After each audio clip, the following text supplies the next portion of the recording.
There are few more notorious names in English history, and few who are more mysterious or disputed. In the 5 centuries since her death, Anne Boleyn has been celebrated and damned. Her every action has been interpreted and reinterpreted. Was she a martyr, a schemer, or a victim? Homewrecker, Trollop, you would not believe the things that they loved to call Anne Boleyn. For many hundred years later, she was this devil woman who bewitched Henry and made him deviate from the true religion. We have to take some of that reputation with a bit of a pinch of salt. Her sister Mary is more elusive still. Where remembered by history at all, she is often dismissed as a fool, a slut, a disappointment. I think her reputation as an infamous whore has been overstated. She wasn't at all. Many girls had much more affairs than she did. How much choice she had in becoming the mistress is not clear. The reality of both women, human and flawed as they were, has frequently been lost. There's something about both Anne and Mary that really resonates with people. We're still talking about them now, some 500 years later. The sisters had a very complex relationship. It was neither hostile nor was it loving. It was a mixture of the two. They lived in the court of a dangerous and powerful man, where there were unparalleled opportunities to rise, but where a single misstep could cost them their reputation, their family's fortune, and even their lives. This is a story of ambition and power, of desire and obsession, of a man who could take whatever he wanted, and 2 sisters who faced the consequences.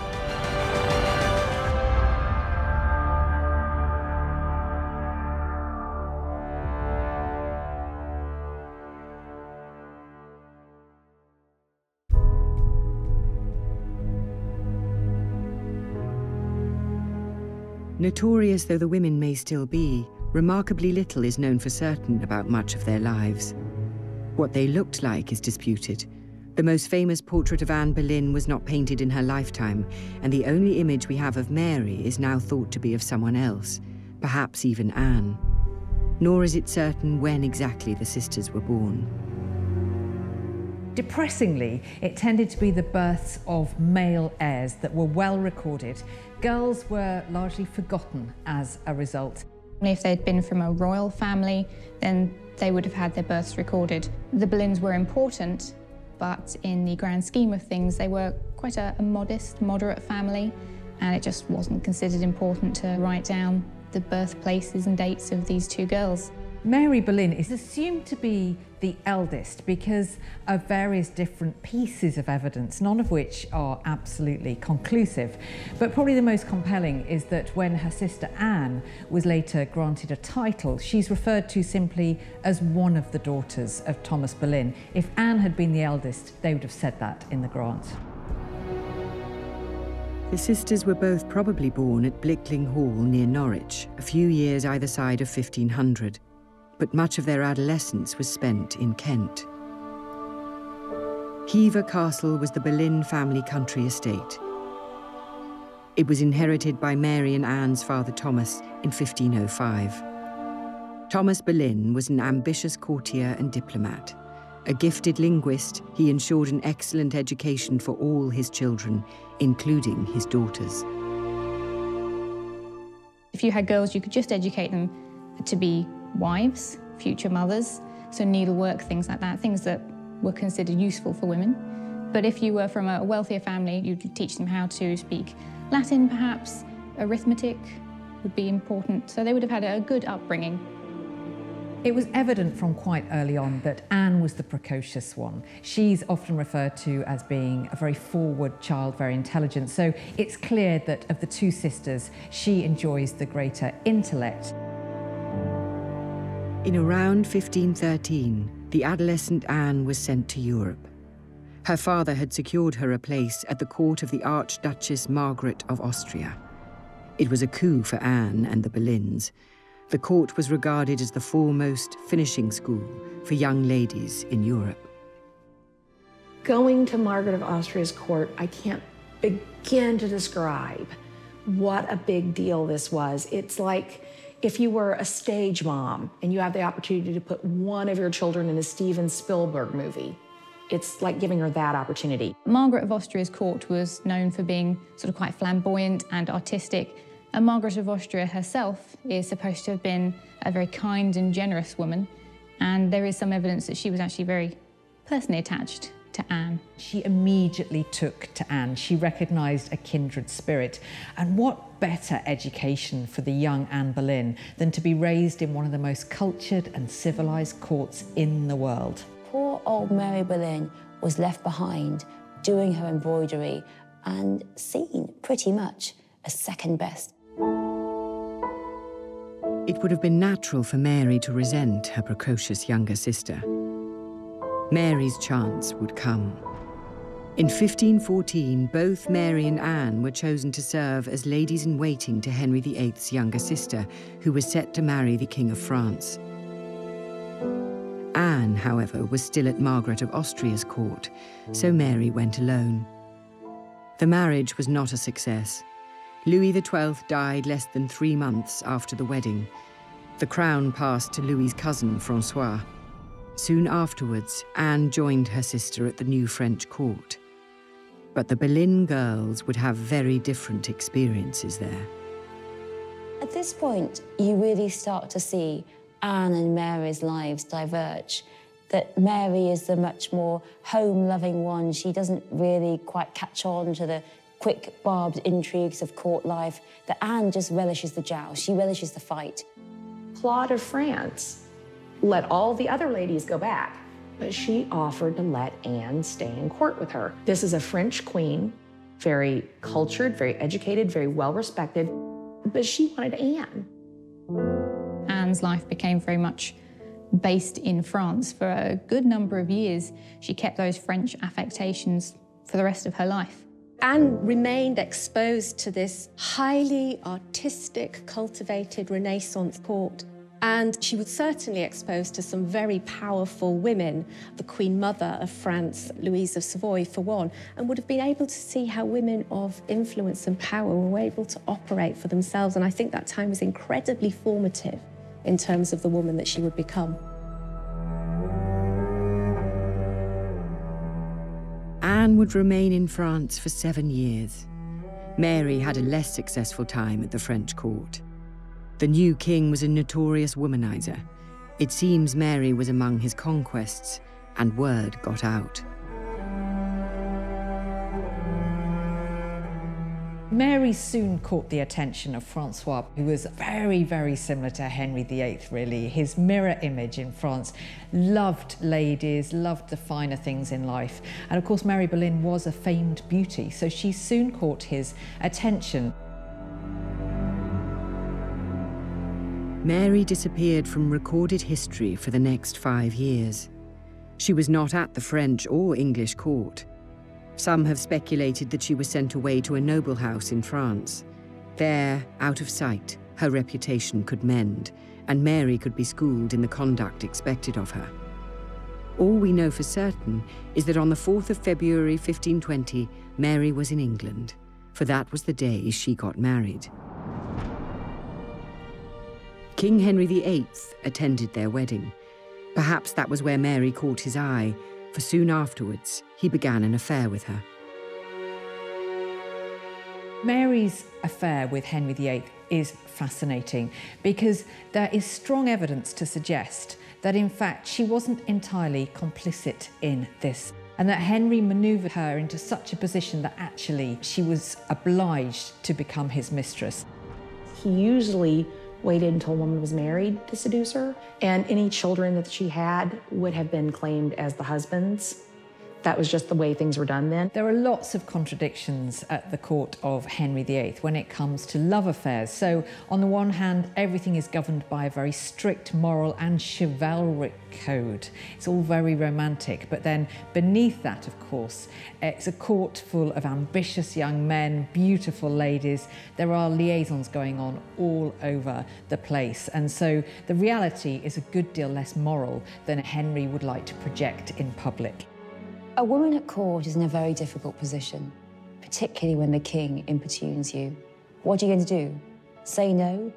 He might banish you, he might banish your husband. He has all the power, and you don't have any at all. In 1522, relations between England and France soured. Anne was summoned home to King Henry's court. Once again, she soon outshone her older sister.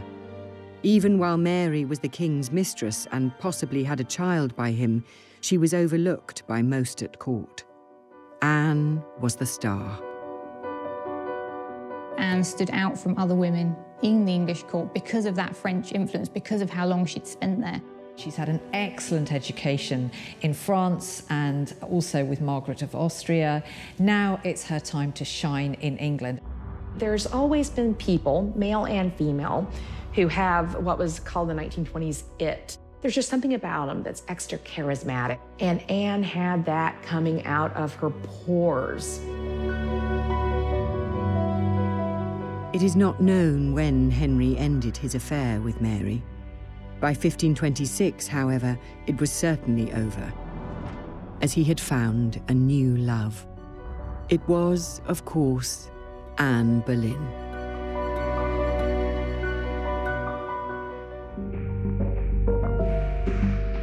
In the 1520s, the lives of the Boleyn sisters revolved around Henry VIII. The elder, Mary, had a secret affair with the king and may even have borne him a child. In the middle of the decade, it was Anne who captured the king's desire.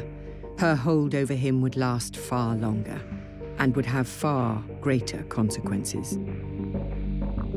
The affair between Mary and Henry began to fizzle out.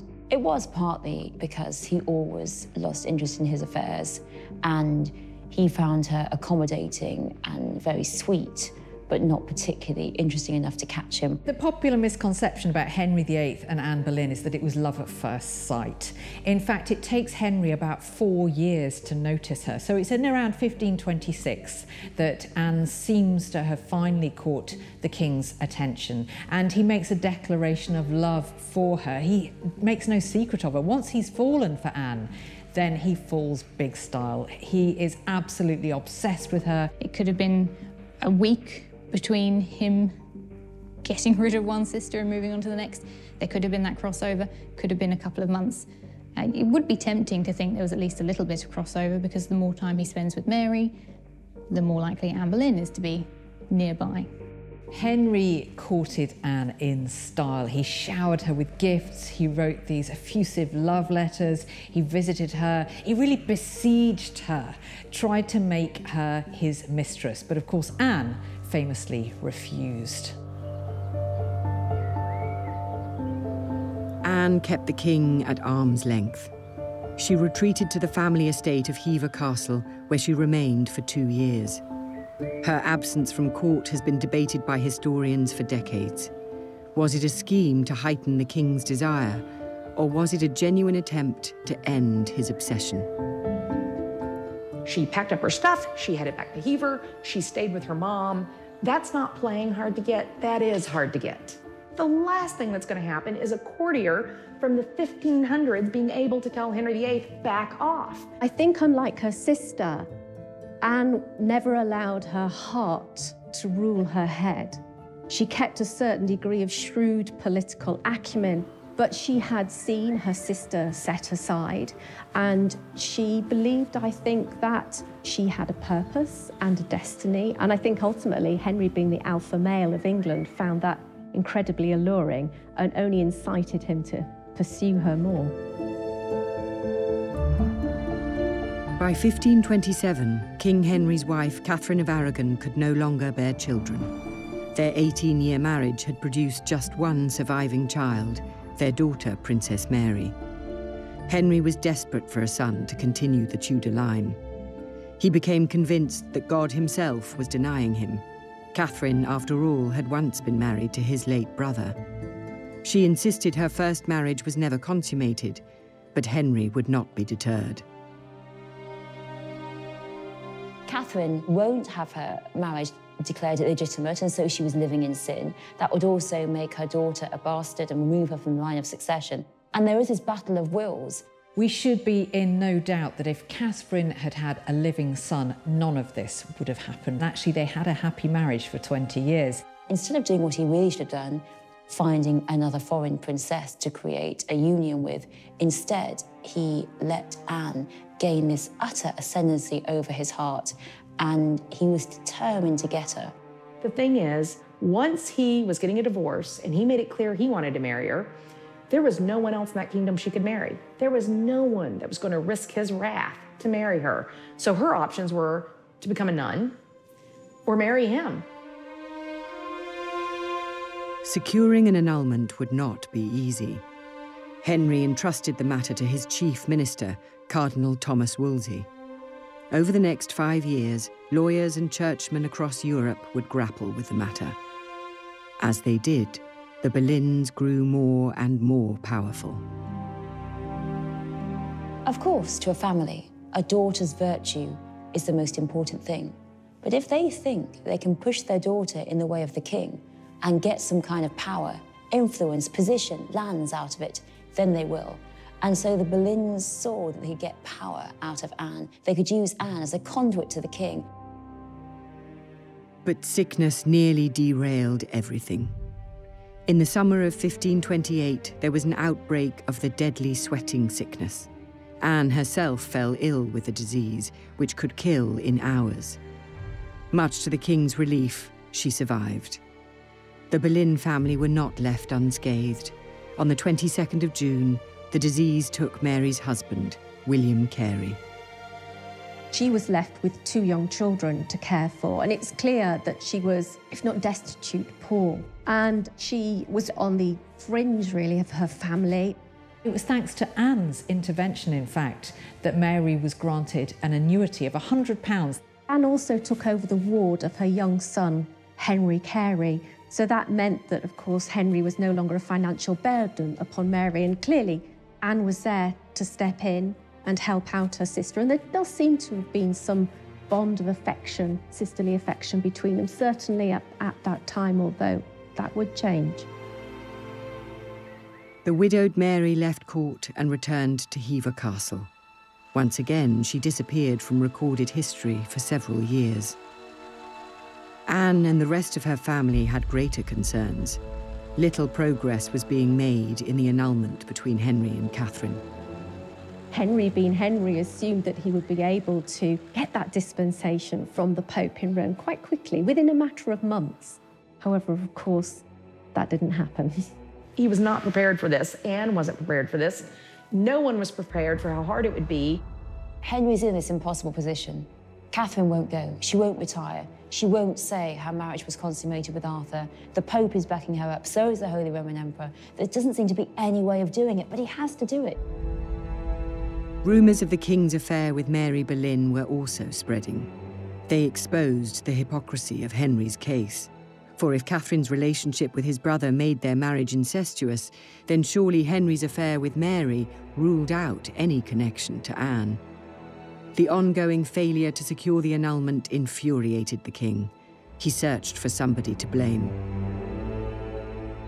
Wolsey, of course, was an extremely powerful man at court for many years, the right-hand man of the king. He played an important part in trying to get the annulment of Henry's marriage from Catherine. However, he failed repeatedly, and I think Anne began to blame him for not pursuing the annulment as vigorously as she thought he might.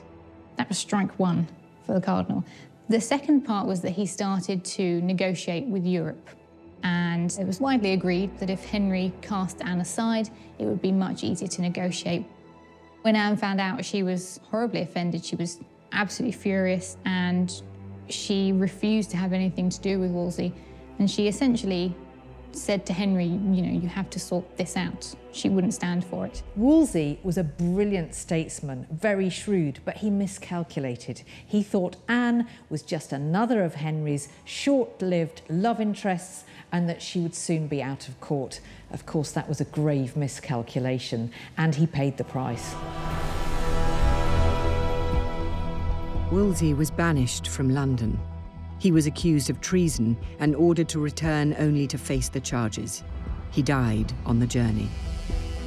With Wolsey dead, Anne grew more powerful, and she gained a new ally in the figure of Thomas Cromwell. He shared Anne's sympathies for reforming the church and, with her support, soon had the king's ear. He tried a different approach to Wolsey, and King Henry would be declared supreme head of the English church. Nobody would then be able to deny him. Anne's years of waiting were nearly over. In 1531, Henry dismissed his wife from court. He would never see her again. Anne was queen in all but name. Early in 1533, Henry and Anne were finally married. Henry and Anne's wedding was so secret that we can't be absolutely sure when it took place. It was probably the 25th of January 1533 at Whitehall. At the time, the king was still married to Catherine of Aragon, so technically he was a bigamist at this point. There would have been only a handful of witnesses. It would have been a very low-key affair. And in the end, it was rushed through, and for good reason, because Anne was already pregnant. Henry had banished his wife of 2 decades. He had broken with the Roman Catholic Church, and he had enraged half the country. All for Anne. All for the son she would give him. It was Anne's greatest triumph. Her family were the most influential in the land. Even Mary, still secluded at Hever Castle, would rise alongside her sister. Victory seemed total. But this Boleyn supremacy would prove short-lived.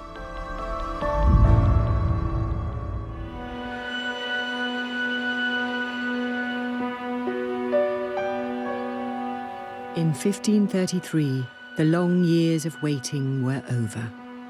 Parliament passed laws to strip the Catholic Church of its authority in England. Henry VIII's chief minister, Thomas Cromwell, finally forced through the annulment of the king's first marriage. And Anne and Henry were finally wed. All was set. That June, the pregnant Anne Boleyn was at last crowned Queen of England. Anne Boleyn's coronation was an extraordinarily lavish affair, the like of which had never been seen in England. Henry went to great expense. There were pageants and celebrations across the capital. There was a procession of barges down the river. The celebrations went on for 4 days. Thousands of people turned out to watch the spectacle. There was feasting. She was carried in a litter through streets and people were performing plays. So it was 4 days of festivities, all for her. So it must have felt like she was the second most important person in the world. She'd done what no other woman had ever done before. She grabbed the king for herself. And most of all, she was really the true wife of the king. He was in love with her. It wasn't an arranged marriage that he'd done for dynastic purposes. He was utterly in love with her. And so she was now the queen. The public despised Anne Boleyn. She had very few supporters. They saw her as usurping the rightful queen, Catherine of Aragon, who was greatly beloved of the people. Anne's widowed sister Mary returned to court. She was appointed as one of the new Queen's ladies-in-waiting, but again, her time at a royal court proved an unhappy one. As she wrote later in a letter, "I saw that all the world did set so little by me." She bore the brunt of her sister's unpopularity and was keenly aware of it. All were convinced that the new Queen would grant Henry what he desired most. In September 1533, Anne went into labour and gave birth to a baby girl. The birth of Elizabeth was a catastrophe. Yes, she was healthy. Yes, she was strong. But she was a girl. He'd been convinced it was a boy, and to him, it was an omen. It made a mockery of everything he had gone through to marry Anne and to set aside his first wife, because the only reason that Anne would have been accepted by the population of England would have been if she'd given birth to a prince, an heir. The minute that that baby was declared a female, that was the beginning of the end. The birth of another unwanted girl only deepened the growing unhappiness in Anne and Henry's marriage. Their long courtship had perhaps set impossible expectations on both sides. Henry blamed Anne for the failure to provide him a son, and Anne struggled with the change from mistress to wife. Anne was an incredibly intelligent woman, much cleverer than the king, and so she wanted to help him rule. But what she found was that Henry expected certain things of a queen. She wasn't cut out to be the wife of the king. Now, Henry was used to a wife who was compliant, she knew her duties, to be very much in the background. That wasn't Anne's style at all. She wasn't prepared to turn a blind eye to his indiscretions, and when she knew that he was starting to pay attention to other ladies, she was furious and she upbraided him in front of his courtiers, which he hated. A woman who was very religious, who had refused to become the king's mistress no matter what. That's when you get all the stories of Anne's bad temper. Well, how she didn't just start stabbing Henry, I don't know. Despite their quarrels, Anne soon fell pregnant again. In 1534, she had almost reached full term when she had a miscarriage. She lost the baby. It was a boy. Her second pregnancy, she flaunted it, of course. She was very confident. She famously talked about her cravings and really showed off the fact that she was expecting again. Anne lost that child very late into that pregnancy, possibly into about the 7th or 8th month, which would have been an extremely traumatic event for her. Henry seems to have been absolutely beside himself. That was clearly a very emotionally destructive event for the two of them. Anne fell pregnant again quite quickly, but we start to see the same pattern as we see with Catherine of Aragon. Failed pregnancies, miscarriages, simply pregnancies that will not go to term. And every time pregnancy fails, Henry loves Anne a little less. Anne had lost a child and was losing Henry. The sadness and anger she felt were heightened by the actions of her sister. In the late summer of 1534, just weeks after Anne's miscarriage, Mary reappeared at court. She was clearly pregnant. In secret, Mary had remarried. Her new husband was a man named William Stafford, a man with no title or fortune to speak of. Something shocking and incomprehensible had happened. Mary had married for love. Women have no right to marry for love. They marry for security, they marry for money, they marry for their family's prospects. That's what they're there for. In those days, you certainly had to ask your father for permission. And when your sister is the Queen of England, you certainly had to ask her. And Mary didn't do either of these things, probably because she knew that she would be turned down. The person she chose, just a lowly soldier.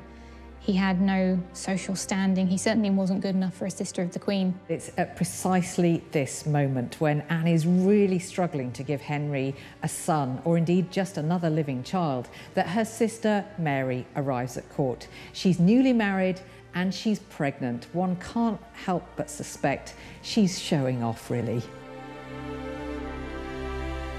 Anne and the rest of the family were furious with Mary. She was banished from court. There would be no allowance to support her this time. The two sisters would never meet again. Mary was very shocked at the severity of her sister's reaction and indeed the king's reaction.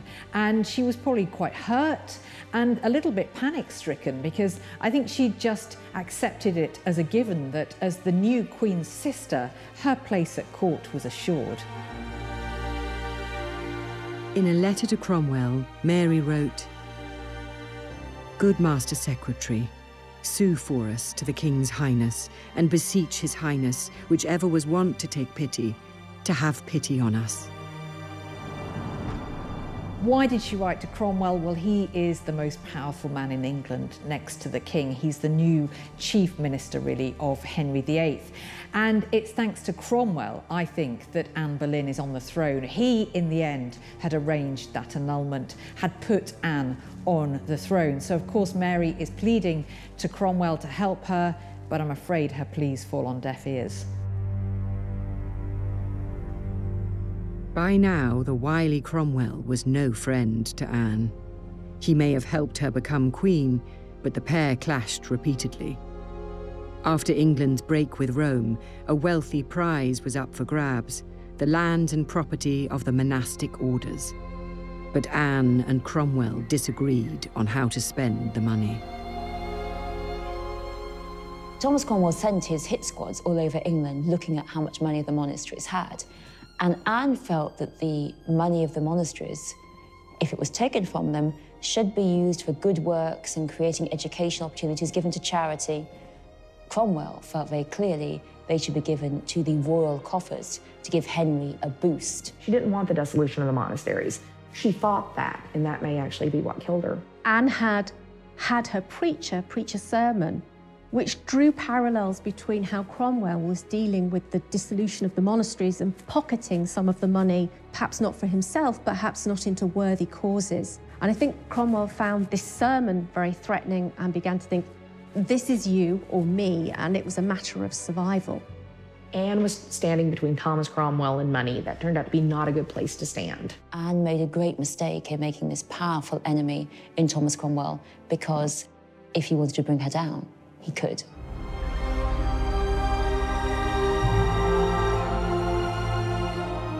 It was Cromwell who would engineer Anne's fall. When it came, it was sudden and dramatic. Within weeks of celebrating the death of Catherine of Aragon in early 1536, Anne had yet another miscarriage. It was her last chance. Just months later, Anne was arrested on charges of treason. On the 2nd of May, 1536, she was taken to the Tower of London.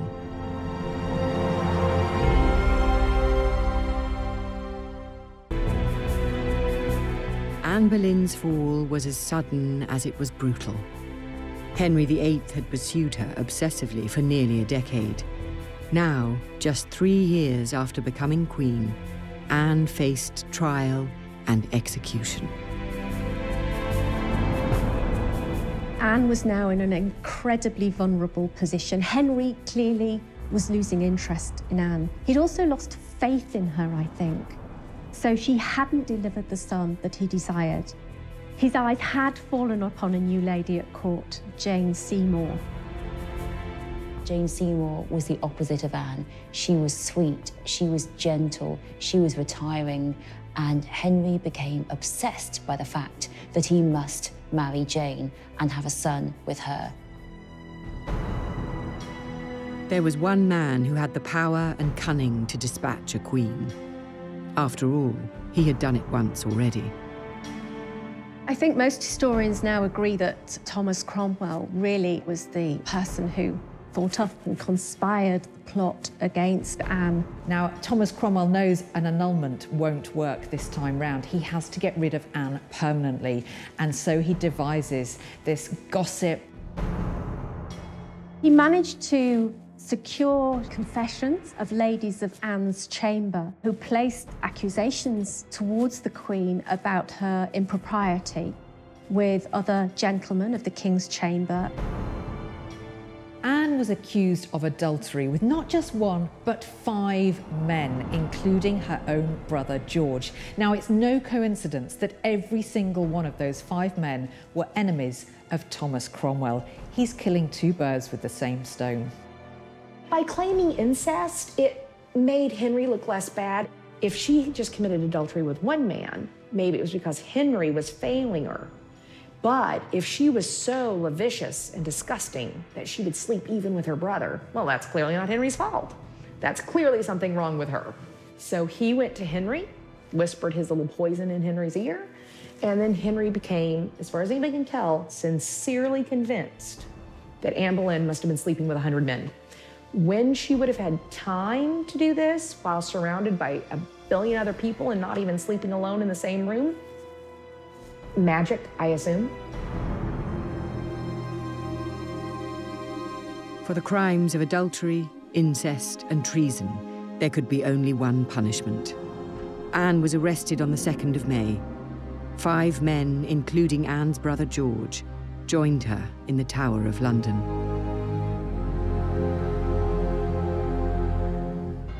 When she arrived at the Tower, she knew she was never going back. It was not going to be a fair trial. In those first few days, she seems to have undergone some kind of breakdown. She was distraught. There was a lot of incoherent ramblings as she mused on what must have been brought against her. Cromwell, of course, made good use of that. During Anne's imprisonment in the Tower, she'd become almost hysterical at one point, famously putting her hands around her neck and saying, you know, I have a little neck, the execution won't take long. But towards the very end, her bravery shone through. The first trials were held on the 12th of May. 3 courtiers and a musician were accused of adultery with the Queen. All 4 were found guilty and condemned to death. 3 days later, Anne and her brother were put on trial. The indictment accused Anne of despising her marriage and entertaining malice against the king, and following daily her frail and carnal lust. Anne was faced with a jury of peers, presided over by her uncle, the Duke of Norfolk. But by now, she was beyond the help of her family. In a Tudor court, once somebody had been accused of a crime, then they were assumed to be guilty of that crime, unless they could prove themselves innocent. Got to remember, the only man to confess sleeping with Anne was the only man low-born enough to have been legally tortured. There's no proof he was tortured, but he's still the only guy that confessed. Men that could not legally be tortured, every single one of them went to their grave saying they were innocent. It was a ragbag of gossip and tittle-tattle woven together, which fabricated the case against her. It was not going to be a fair trial. It was a done deal. She was going to be found guilty of adultery with all these men, and so as a consequence, they and she were going to be publicly executed. On the 19th of May, 1536, Anne Boleyn was executed. Henry gave her one act of mercy, which was that rather than an axe, he called for a French swordsman to come over, especially from France, and cut off her head in one little chop. Beheading by the sword was much swifter, much cleaner than by the axe. So it was one last favour that Henry showed towards Anne. Then she knelt in the straw, arranged her skirts behind her. And it is said at some point that she turned briefly to the swordsman, and at that point he called out for the boy to get the sword from beneath the straw. And as she looked round in the direction of that voice, the swordsman struck with one clean stroke, and her neck was taken from her body.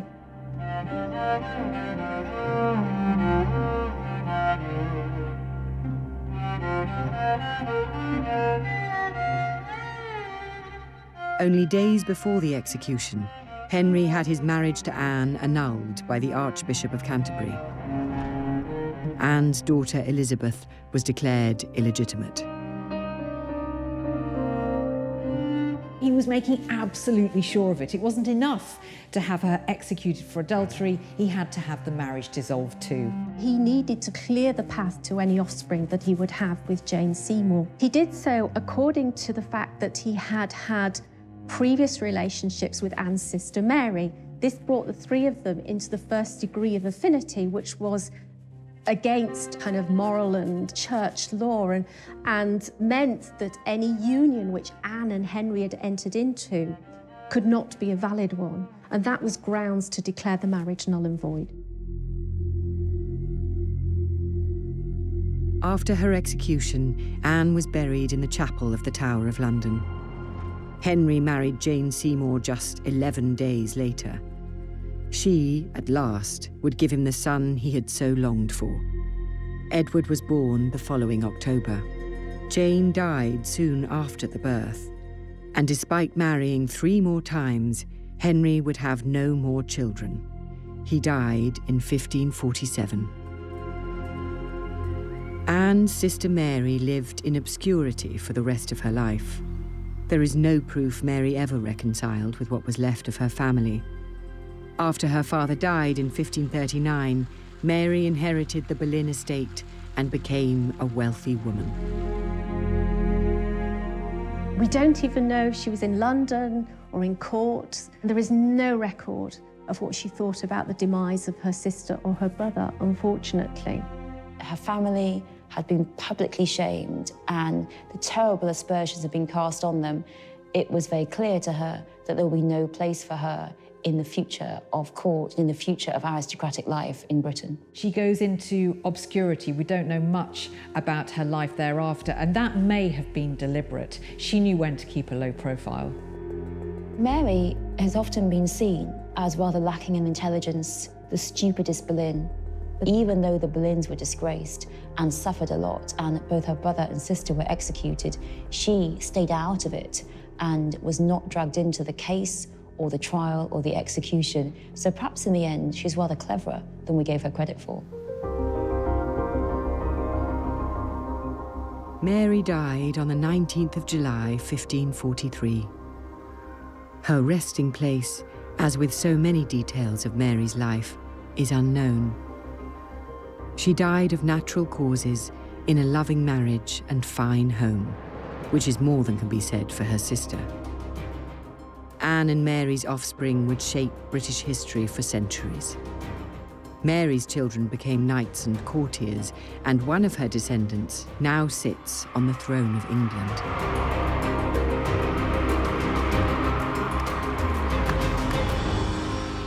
Anne's daughter Elizabeth was restored to the succession. She went on to become one of the greatest monarchs in British history. In their own times, few valued the Boleyn sisters beyond their potential to catch a powerful man's eye, to give him pleasure, or grant him a son. I think the legacy of both of them is the fact that we're still talking about them now, some 500 years later. Anne Boleyn was a force of nature. She was a woman ahead of her time in so many ways.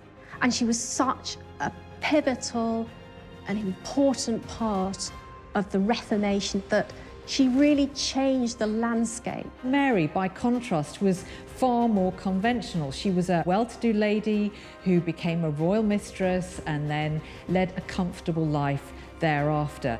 It is a crying shame that both of those women are still slut-shamed for things that were beyond their control. So I think their legacy is tarnished, and it shouldn't be. Their legacy should be that they were strong.